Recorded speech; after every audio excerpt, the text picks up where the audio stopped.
charity, church, and community. It doesn't always happen in that order, doesn't it?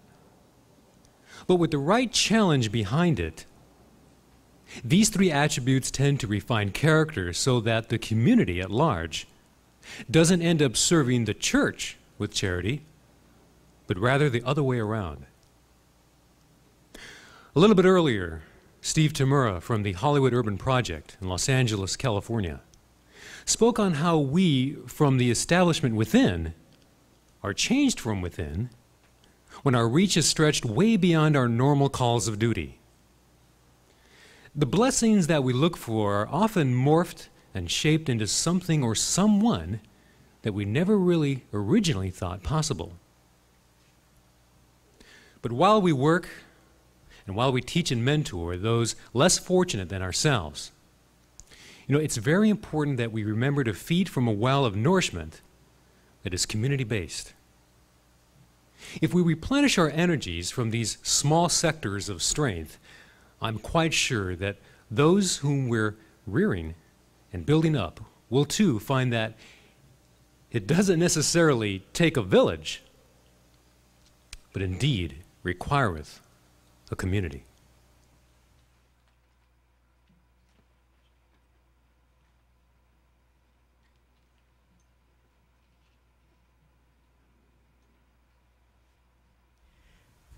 As the theme for this evening is communion, I was thinking about a line from Henry Nouwen about how in all the ambitions that we have, when we seek to win an honor, when a person seeks to graduate with great grades, an Olympic competitor seeks to win a medal, when all of us in so many different ways try to win some distinction, in some way, what that really is, what the person really wants, is in some way a kind of communion, because what they really want is not necessarily the distinction of an achievement, but they want to belong, they want to matter, they want to know that somewhere there is a place for them.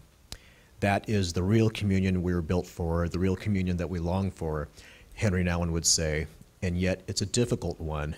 We oftentimes seek to build up a life of achievements and distinctions because that is in some ways easier than the hard, difficult reality of true communion, the kind of a divine, lasting communion that we sometimes only catch in brief glimpses. I am one who has understood that at many points and realized that I would oftentimes feel like I'm not built for communion, I'm built simply to live my life on my own. A lot of us have learned some great truths about what communion truly is, and in the process about who we are, who we were made to be. And we have thought about a God who is communion in and of himself, and a God who then calls us to that divine communion. And again, it is not easy, and in many ways, the more idealized our view of community and communion are, the farther we get from that true communion.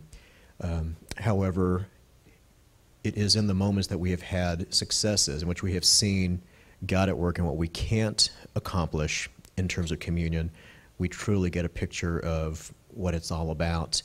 Thank you.